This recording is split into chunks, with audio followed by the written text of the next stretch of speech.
Merci encore pour ta grâce renouvelée ce soir dans nos vies. Seigneur, c'est un privilège pour nous d'être comptés parmi les vivants de ce jour. Si nous sommes debout, c'est parce que le Dieu qui connaît le nombre exact des étoiles du ciel et le nombre exact des grains de sable au bord des mers nous a accordé sa grâce et son amour ce soir. Si les hommes sur la terre sont disposés à faire de bonnes œuvres, le ciel aussi est disposé à faire de bonnes œuvres. Une personne sur la terre qui veut élever à Dieu une prière devrait savoir qu'il est déjà exaucé. Nous ne nous déclarons pas comme des religieux, mais comme des fils de Dieu. La Bible déclare, ceux qui se confient en Dieu, des nouvelles forces les viennent. Je crois ce soir, une personne est connectée à la source divine. Et même lorsque cette personne est fatiguée, l'Esprit de Dieu recharge son âme, l'Esprit de Dieu recharge son esprit et il reçoit la capacité et la force à tenir dans la prière et à parler à Dieu. Porte et élevez vos linteaux afin de faire place au roi des rois.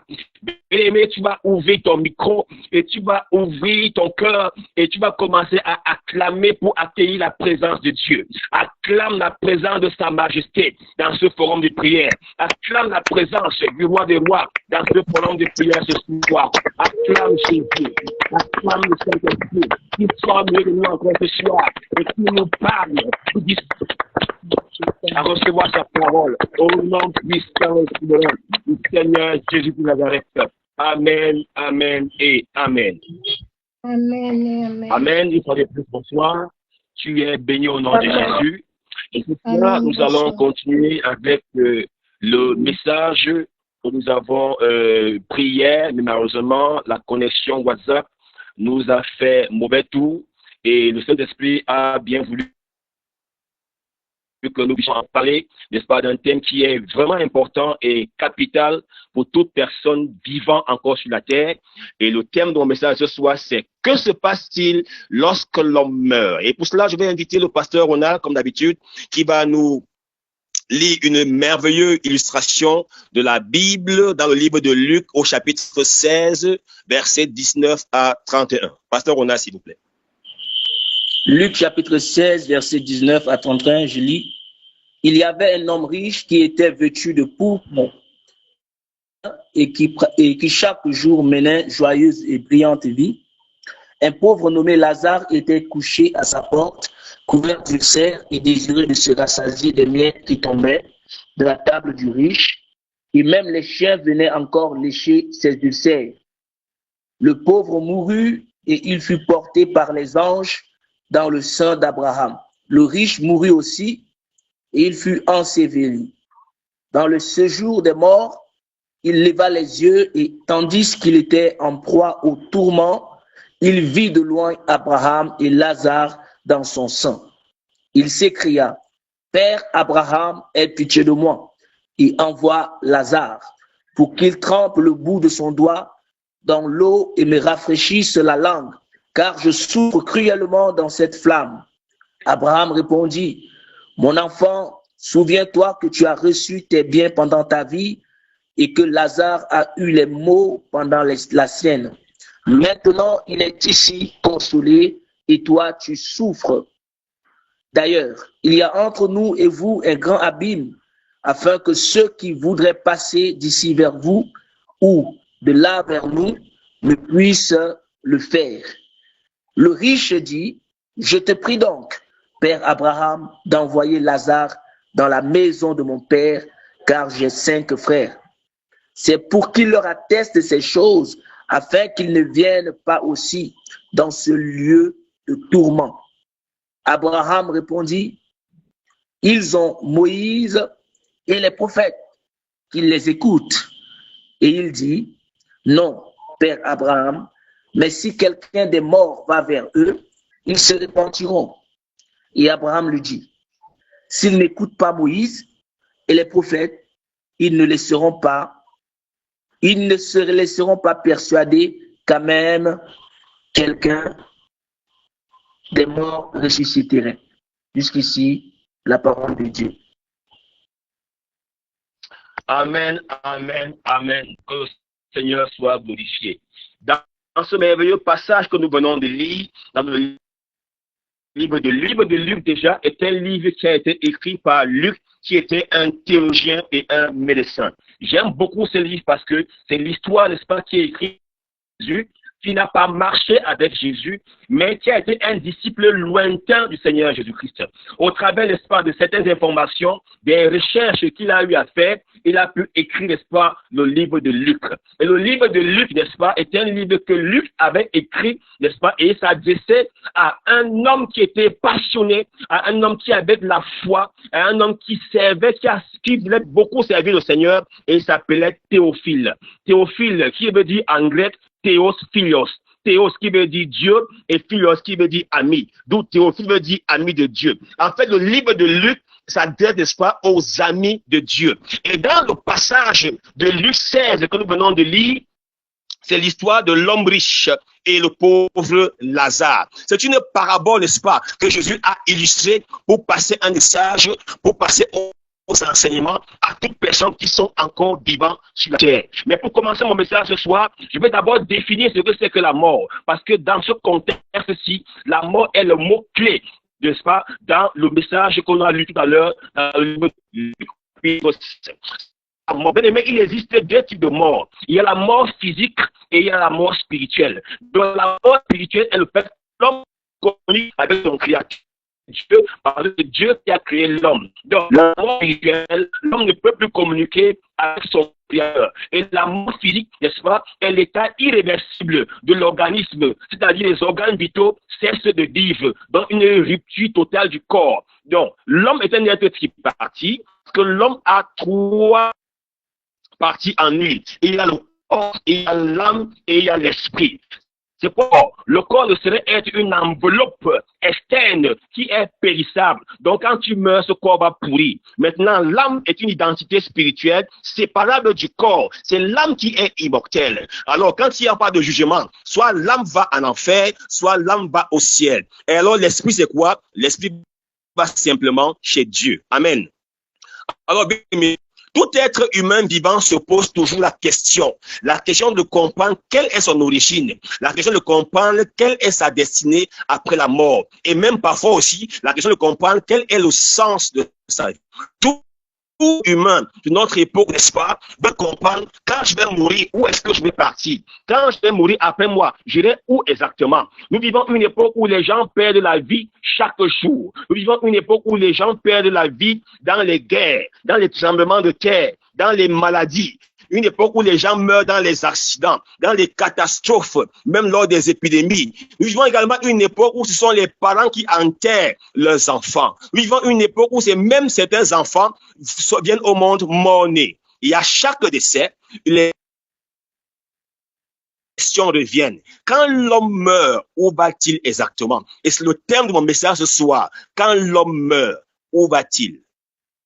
Y a-t-il une vie après la mort? Où vont ceux qui décèdent? Où vont ceux qui meurent? Les vivants peuvent-ils faire quelque chose pour eux? Est-ce que les morts peuvent faire quelque chose pour les vivants?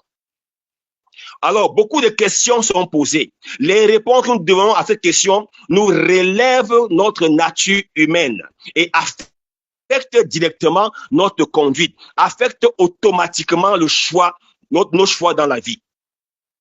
Donc, la question de savoir, lorsque l'homme meurt, où est-ce qu'il va? En fait, lorsque l'homme meurt, il se repose du sommet de la mort jusqu'au retour de Jésus pour la résurrection des justes.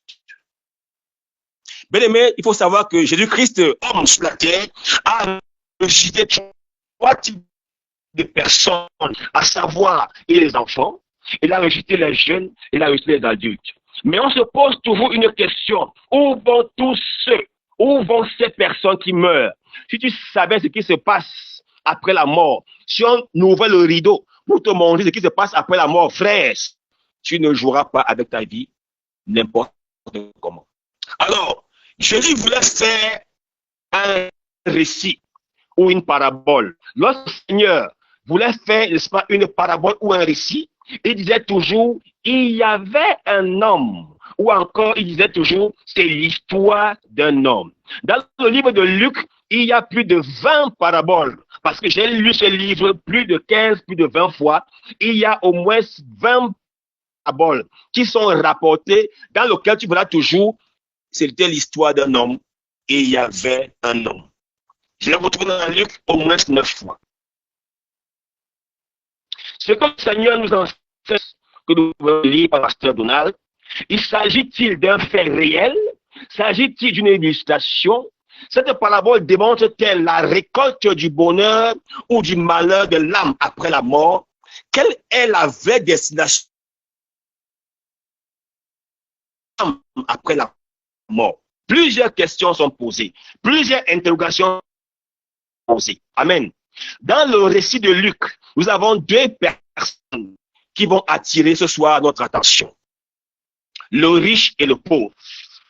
Deux personnages intéressants dans cette illustration qui vont vraiment être très intéressants et je voudrais que tu m'écoutes attentivement. Le premier personnage de ce riche, dont l'habillement, dont les vêtements correspondent à celui des tuniques sacerdotales, dans les tuniques des sacrificateurs, et qui pourrait coûter l'équivalent de plusieurs années de travail d'un ouvrier dans l'époque.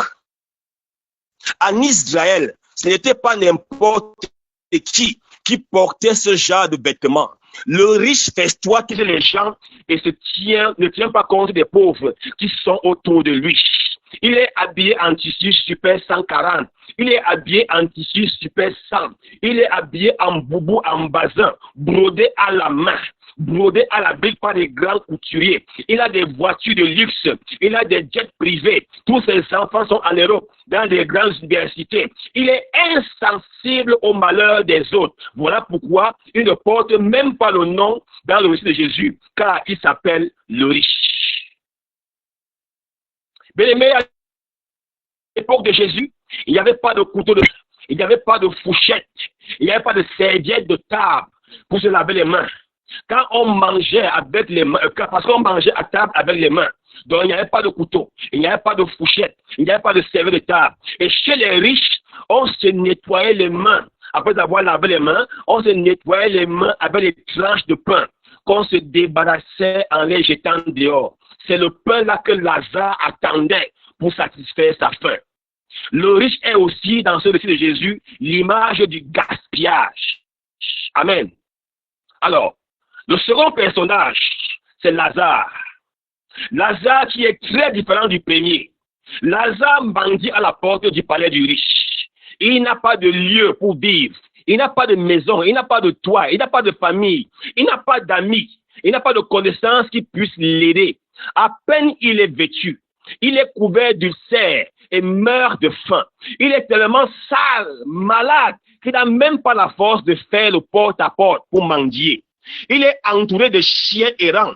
Et il est même considéré comme l'un des chiens qui se trouvait avec lui au point où les chiens venaient lécher ses blessures. Lazare représente l'image de la pauvreté la plus absolue. C'est un déshérité des biens de terre. Alors, la situation terrestre de ces deux personnages qu'on vient d'écouter se trouve renversée. Le verset 22 du passage de Luc 7 qu'on vient de lire dit ceci. Le riche est mort et Lazare est aussi mort. J'ai un problème avec la conjonction aussi dans cette phrase. Le pauvre mourut et le riche aussi mourut. Aussi veut dire que ce qui est arrivé aux pauvres est aussi arrivé aux riches. Le premier homme était riche, le deuxième homme était pauvre, mais les deux sont morts. L'homme riche était couvert de pourpre et de fin lin. L'homme pauvre était couvert d'ulcères, mais les deux sont morts. L'homme riche fêtait tous les jours, l'homme pauvre mendiait chaque jour, mais les deux sont morts. L'homme riche mangeait sur la table, l'homme pauvre mangeait sur le sol, mais les deux sont morts. L'homme riche avait des chiens de garde, mais l'homme pauvre avait des chiens errants qui léchaient ses ulcères, mais les deux sont morts. Mais ce soir, j'ai une mauvaise nouvelle pour toi. Que tu sois riche, que tu sois pauvre, la mort n'a pas peur de toi. La mort n'a pas peur de ton argent. La mort n'a pas peur de ton statut. La mort n'a pas peur de ta position. La mort n'a pas peur de ta beauté. La mort n'a pas peur de ton intellect. La mort n'a pas peur de tes grades, de tes galons. Que tu sois commissaire divisionnaire ou même commissaire additionnel. Que tu sois général de division ou maréchal. La mort n'a pas peur de toi. La mort ne choisit pas le jour où elle viendra. La mort ne négocie pas. Tu peux donner l'argent aux hommes pour ne pas mourir, mais tu ne peux pas donner l'argent à la mort pour ne pas mourir. Sache une chose, frères et sœurs, nous allons tous mourir, toi et moi qui te parle ce soir, mais la question, quelle est ta destination? Quand on te parle de Jésus, tu t'en fous. Quand on te parle du roi des rois, c'est pour les autres. Je ne suis pas concerné. Je n'ai rien à faire avec cela. Jésus, c'est pour toi. Ça ne me concerne pas. Laisse-moi jouer ma vie. Le riche est enterré avec grande pompe. La Bible déclare que le riche a été enseveli.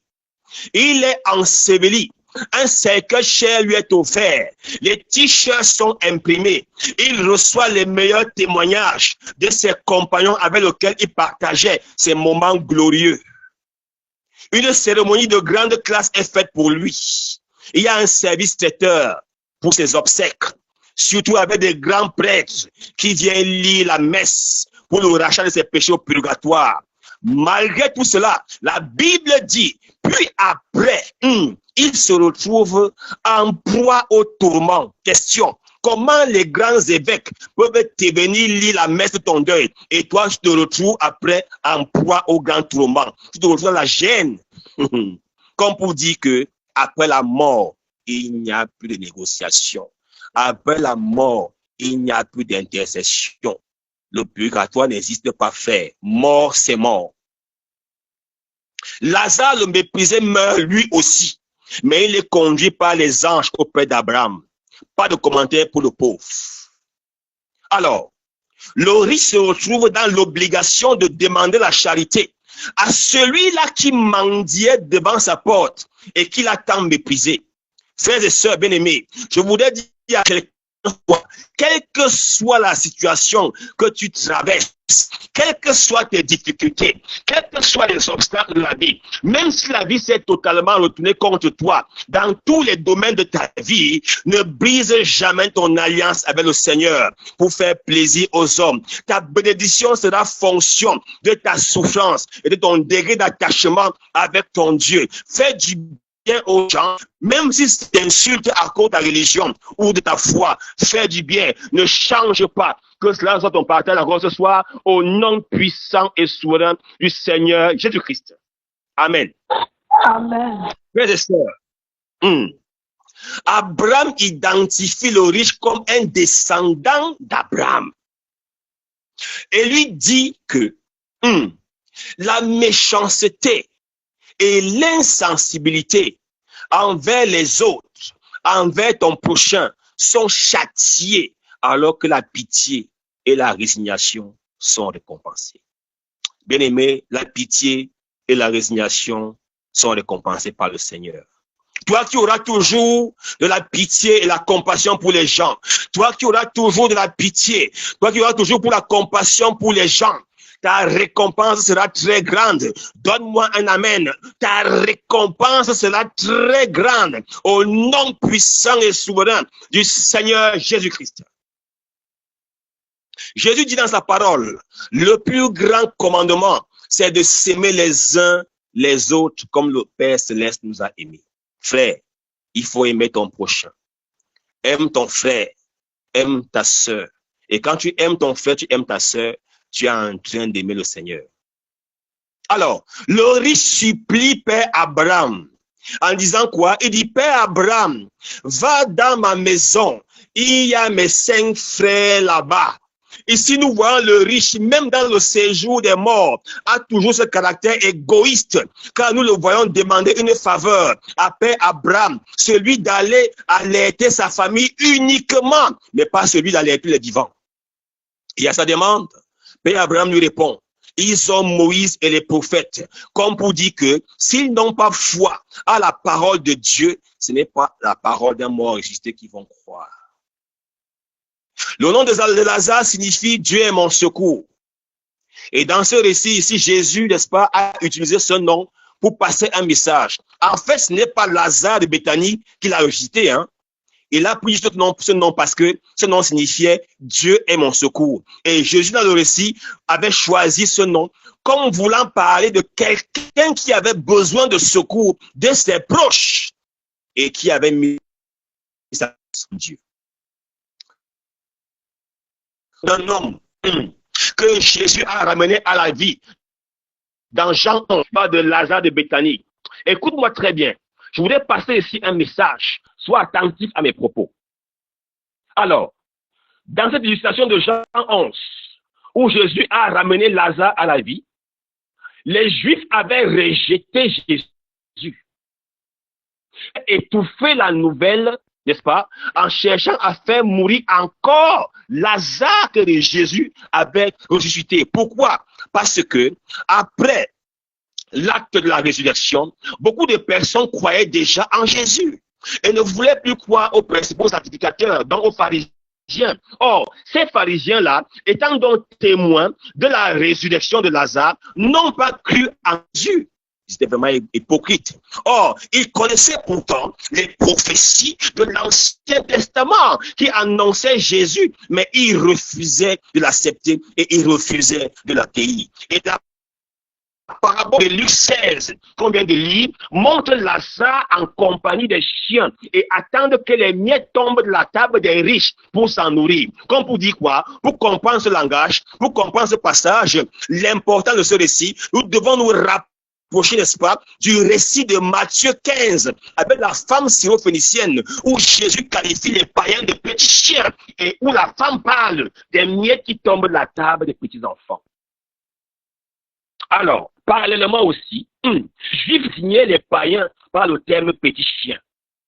Les Juifs désignaient les païens par le terme chien. Donc, Lazare se trouvant avec les chiens, Lazare était considéré comme un chien, donc comme une image de païen. Maintenant, les miettes de pain symbolisent les riches bénédictions divines et la connaissance de la parole de Dieu. Comme on dit habituellement que le pain de vie, Jésus est le pain de vie. Amen. Alors, dans les chiens, entre guillemets les païens, auraient voulu se nourrir de la table des Juifs. Ils cherchaient la vérité, mais les Juifs ne voulaient pas leur faire connaître cela. Alors, traités comme des chiens, les païens demeurent assis et affamés de la parole de Dieu. Mais les Juifs à qui avait été confiés se croyaient les seuls dépositaires de la révélation divine et unique héritier de cette révélation et bénédiction. Alors, ils seront surpris lorsque Jésus annonce le renversement de conditions, le renversement de situation, par le fait qu'il dit, en Christ, ceux qui ont cru par la foi sont automatiquement de la postérité d'Abraham. Romains 4, verset 16. Car le royaume de Dieu a été enlevé aux Juifs, Matthieu 21, verset 43, et Jésus vient encore affirmer que les table au royaume de Dieu en compagnie des païens. Et c'est là qu'ils auront des pleurs et Abraham. Vous pouvez Israël et tous les prophètes dans le royaume de Dieu et vous serez jetés dehors. Amen. C'était une parenthèse. Bien aimé, c'est quoi le sein d'Abraham? Très bonne question. Quand on parle de mort, on ne peut pas parler de mort sans parler de ce que c'est que le sang d'Abraham. Et pour développer ce que c'est que le sang d'Abraham, je voudrais prendre une petite illustration que tout le monde, n'est-ce pas, eu à faire étant encore bébé. Petit autant pour moi. Quand nous étions tous petits, quand nous étions tous enfants, on se couchait au sol pour manger avec notre père, avec le papa qui était le chef de famille. Et tu vas remarquer que les enfants, à chaque fois qu'ils étaient assis par terre pour manger, n'est-ce pas, dans l'assiette de papa, ils voulaient toujours être dans le sein du père. Ils voulaient toujours avoir une place privilégiée, une place de choix auprès du père. C'est ça qu'on appelle le sein du père ou encore le sein d'Abraham. Alors, la Bible déclare que Lazare n'a pas été ramené au ciel, mais Lazare s'est retrouvé dans le sein d'Abraham. Question, est-ce que le sein d'Abraham pouvait recevoir tous les rachetés? La réponse est non. Le sein d'Abraham n'est pas un lieu de bonheur futur pour les justes. Le sein d'Abraham n'est pas un lieu de bonheur futur pour tous ceux et celles qui meurent en Christ. Dans la parabole du riche et de Lazare, être dans le sein d'Abraham ou encore dans le Sheol supérieur, c'était avoir une place de choix ou encore une place importante auprès de lui. D'où Abraham serait assis à la porte de la gêne, à la Israël circoncis dit descendre en enfer. Je parle bien de tout Israël circoncis. Parce que, à cette époque-là, la grâce n'était pas encore disponible. La grâce n'est disponible qu'après la mort et la résurrection du Seigneur Jésus. Mais, depuis la résurrection du Christ, tout juste et tous ceux qui sont morts en Christ ont déjà un chemin frayé par lui qui mène directement au Père, qui mène directement à Dieu. Voilà pourquoi Christ pouvait dire, je suis le chemin, je suis la vérité, je suis la vie. Nul ne peut aller au Père qu'en passant par moi. Amen. Lisons un peu un bon passage là, dans Éphésiens, au chapitre 4, verset 8. Éphésiens 4, verset 8. C'est pourquoi il est dit, étant monté en haut, il a amené des captifs et il a fait des dons aux hommes. C'est pourquoi il est dit, étant monté en haut, il a amené des captifs et il les a fait des dons aux hommes. Donc, le fait que Christ soit mort, qu'il soit ressuscité, il a vidé le Sheol supérieur, il a vidé le sein d'Abraham et il a frayé, n'est-ce pas, un chemin qui va directement au Père. Par l'œuvre de la croix qui a été accomplie, Jésus-Christ a accompli, n'est-ce pas, une œuvre sur la croix afin de vider le Sheol, afin de vider le sein d'Abraham et l'a rendu obsolète. Depuis sa résurrection, le sein d'Abraham est obsolète.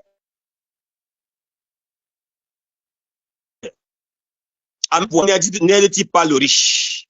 Le riche s'est plaint ici et il a posé un problème à Abraham. Il a dit, Père Abraham, donne-moi un coup de main. Père Abraham, demande à Lazare qui trempe son doigt pour étancher ma soif. Vous pouvez comprendre à quel point la gêne est dangereuse. À quel point il y a une chaleur intense dans l'enfer. Au point que quelqu'un supplie de tremper le doigt dans l'eau pour se rafraîchir. Alors, il dit à Abraham, va alerter mes 5 frères. Question, pourquoi Abraham n'aide-t-il pas le riche? Il y a 3 vérités. Première vérité, Abraham répond au riche qui ne peut pas l'aider en allant aider ses 5 frères, car ils sont Moïse et les prophètes. Abraham dit, tes frères ont Moïse et les prophètes. Cela veut dire que si tu n'as pas la ferme conviction ou encore la foi en la parole de Dieu, c'est tant pis pour toi. Deuxième vérité, Abraham refuse ou encore ne peut pas aider le riche car un gouffre est fermement établi entre eux, de telle sorte que ni l'un ni l'autre n'ose traverser. Explication. Après la mort, un gouffre infranchissable existe entre le ciel et le lieu de tourment, entre la vie et la mort, entre la lumière. Est possible de passer de la mort à la vie, de passer des ténèbres à la lumière, de passer à la perdition au salut. En faisant quoi? En donnant simplement ta vie au Seigneur Jésus. En effet, Jésus est descendu pour nous frayer un chemin au travers des abîmes, en portant le jugement que nous avions mérité. Et il est sorti victorieux et monté au ciel, inaugurant pour nous, les croyants, un chemin nouveau et n'est-ce pas, une route particulière afin que le pécheur, lavé de ses péchés, puisse avoir accès au ciel. Mais si on veut vivre sur le chemin frayé par le Seigneur, si on veut expérimenter, si on veut utiliser, si on veut traverser le chemin frayé par le Seigneur, on doit s'y engager sur cette terre étant encore vivant et non mort. Bien aimé, ce soir, je vais parler à une personne Qu'en est-il pour l'homme qui a cru? Qu'en est-il pour celui qui n'a pas cru en Jésus? Et la réponse à cette question, Jésus nous donne la réponse dans le verset 23 que nous venons de lire. Dans le verset 23 qu'on vient de lire, Jésus répond à cette question pour ceux qui ont cru en lui et pour ceux qui sont non. Il nous donne deux destinations qui sont le tourment qui est l'enfer et le sein d'Abraham qui est le ciel. L'enfer est bel et bien réel, frères et sœurs. L'enfer existe. L'enfer est bel et bien réel. Il n'y a là-bas meilleur. Quand tu ne meurs pas, tu ne viens pas sur la terre, tu ne dans une autre famille. Non, l'enfer, c'est l'enfer. Quand tu pars, il n'y a plus rien à faire. Et quand tu y vas là-bas en enfer, ce n'est pas pour un jour, ce n'est pas pour une semaine, ce n'est pas pour 5 ans. Pour dire, mais c'est pour l'éternité. La chose la plus pire pour un homme, c'est de mourir sans Jésus. Et frère, toi qui m'écoutes, quand je vais dans un deuil et que je vois la dépouille, le corps couché, la question qui vient à mon esprit, c'est quoi? C'est cet homme qui est parti. Où est-ce qu'il est allé? Quelle a été sa destination? Est-ce qu'il est avec le Seigneur? Est-ce qu'il est en enfer? Est-ce qu'il est dans la clim? Est-ce qu'il est dans la chaleur? Mais ce soir, je vais supplier une personne qui m'écoute. Ce soir, je vais interpeller une personne sur cette plateforme de prière. Ce soir, je vais supplier quelqu'un sur cette plateforme de prière. La philosophie ne peut être faite que par un philosophe. Les sciences et les mathématiques pour les chercheurs. Pour que tu me dises ce qui se passe après la mort, il faudrait bien que tu sois quelqu'un qui soit déjà mort, qui est allé là-bas. Si tel n'est pas le cas, alors tu es disqualifié. Frères et sœurs, Bouddha est mort, il n'est jamais revenu, alors il est disqualifié. Mohamed est mort, il n'est jamais revenu, alors il est disqualifié. Confucius est mort, il n'est jamais revenu, alors il est disqualifié. Mais la Bible déclare, et la Bible dit ceci, dans une ville appelée Bethléem, en Judée, au temps du roi Hérode, un enfant est né par une vierge. Et lorsqu'il eut 30 ans, il a commencé à prêcher l'évangile comme un évangéliste. Il a bâti les disciples comme un apôtre. Il a enseigné comme un docteur. Il a gardé les brebis comme un pasteur. Il a prophétisé comme un prophète. 33 ans, il est mort. À 33 ans, il est mort. Le premier jour, il fut disqualifié pour me parler de la vie après la mort. Le deuxième jour, il fut disqualifié pour me parler de la vie après la mort. Le troisième jour, il est ressuscité et il fut qualifié pour me parler de la vie après la mort. Son nom, c'est Jésus-Christ. Son nom, c'est Jésus-Christ. Son nom, c'est le Seigneur Jésus-Christ. Il est le chemin. Il est la vérité. Il est la vie éternelle. Il est la résurrection. Il est la rédemption. Il est la vie éternelle. Acclame pour le Seigneur. Acclame pour Jésus. Acclame pour le Fils de Dieu. Acclame pour le roi des rois. Il est l'alpha, l'oméga. Il est le commencement et il est la fin. Acclame pour Jésus. Qu'est-ce que tu as fait pour aller en enfer? Qu'est-ce que tu as fait faire pour aller en enfer? Abraham a répondu, ils ont Moïse et les prophètes. Ce soir, je dis à une personne, tu peux avoir Jean-Baptiste, tu peux avoir Jérémie, tu peux avoir Ésaïe, tu peux avoir Daniel, tu peux avoir les paroles d'Ézéchiel, mais ces gens-là, ils ont rejeté l'évangile. Ils ont rejeté l'évangile. Si tu rejettes l'évangile, tu auras rejeté Jésus. Frère, ceci comme Seigneur et Sauveur. Donne-lui entièrement ta vie et tu seras sauvé, tu seras restauré, tu seras justifié et tu seras qualifié pour le ciel. Que Dieu bénisse encore sa parole. Amen, amen et amen.